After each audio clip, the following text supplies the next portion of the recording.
Hey folks, if you want to do the Coyote Gulch hike in just one day, there are 3 trails that you can use to actually do that, and it's what I want to show you how to do in this particular video.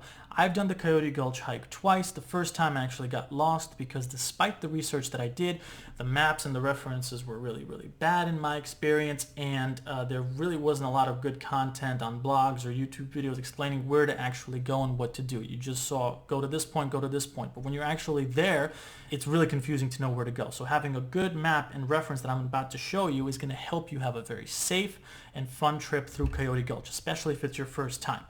Anyway, let's get started. So this is a map of the entire Coyote Gulch area, and the blue area that you're seeing over here is Coyote Gulch. The red, the yellow, the purple, and the green areas are all trails that lead into Coyote Gulch. Now, for people that are doing the red and yellow trails, this is for people that do overnight trips into Coyote Gulch. And for people that want to do one-day hikes, you have the purple trail and you have the green trail. So this is where you're going to want to focus on. There's also another trail which I labeled orange. It's called the Water Tank Trail, which is also known as the Sneaker Route or Moki Stairs. A lot of people get that mixed up. The Water Trail is the Sneaker Route, which is also known as Moki Stairs. So it's like 3 different names for the same trail. Anyway, moving on. So what you're going to want to do if you want to do a one-day trip into Coyote Gulch is mark this spot on your GPS, and it's called Coyote Gulch Access Point. Your Google GPS is going to pick it up. I would know. I've done it. It will lead you right over there. And as you're going over here, you're going to have to go through this long road called Hole in the Rock. This is that road, okay? Now, to get to this road, you're going to be coming through it from the west on Road 12 or from the east on Road 12. You're going to turn in here. It's a very bumpy, sandy, gravelly road, and you're going to be on it for more than an hour. You're going to pass through a couple of trails that take you into Coyote Gulch, but you're going to want to skip this one and skip this one because they're not for one-day trips. And what's going to happen is your GPS is going to take you to the left, right here. And this is going to take you into the Coyote Gulch access point. And from there, you're going to park your car, and this is where the first trail begins. You're going to take the green trail northeast to this place called Crack in the Wall or Crack in the Rock. It's identified by one of those 2 names. You're going to climb down into Coyote Gulch. You're going to hike through it for about 3 to 4 miles. You're going to be able to see Coyote Natural Bridge, Jacob Hamlin Arch, which is right here. And then you're going to exit out of Coyote Gulch by looking for this particular marker. This is a bird. I identified it as a bird. And right next to this bird is this hike that you can climb up on through a rope or without a rope. So it's located right over here, and on the map it's right over here. Okay? And then you're basically going to take the purple trail back to your car and then drive back out of there. Now, the option 2 that you have is you can start again on the Coyote Gulch access point, go northwest. This is going to be about a 2-mile hike. And by the way, this is also going to be about a 2-mile hike before you get into the gulch. But this is going to be about a 2-mile hike northwest. And again, as you get over here, you're going to see this white bird.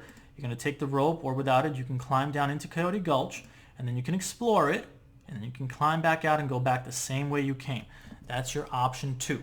And option 3 is the Water Tank Trail, which is also, again, known as the Sneaker Route or Moki Stairs. It's not on your Google Maps. You won't find it, but it's right over here. It's literally about 5 to 10 minutes away from the Coyote Gulch access point. And the good news is that as long as you set your GPS to take you to Coyote Gulch access point, you're going to see a turn to your left.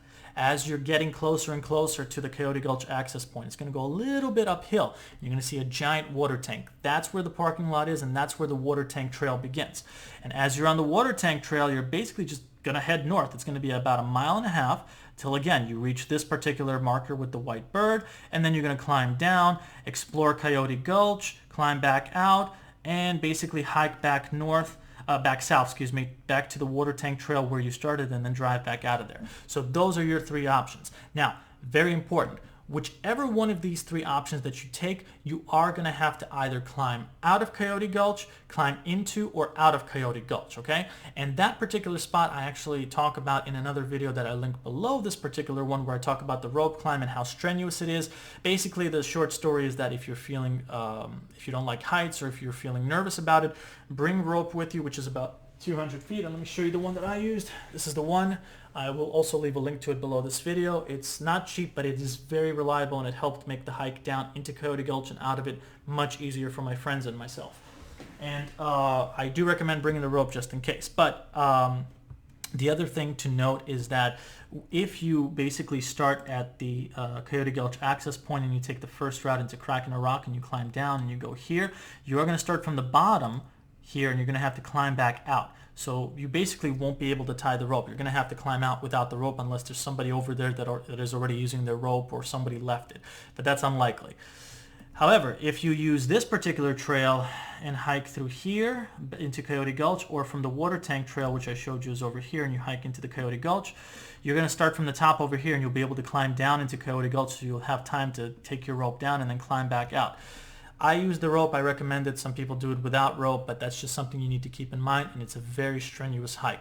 Whichever trail you take, it's going to be a tough hike, so bring a lot of water. I recommend you start early, bring good hiking gear, and just understand this map so that you don't get lost. The trails are there, the markers with the rocks are there to help you, but just rely on the map that I gave you as well. That's really going to help you out with navigating through Coyote Gulch in one day. So I hope this video has been very helpful to you. I hope you have a fun, safe hike through Coyote Gulch. It's a beautiful place. It's absolutely unbelievable.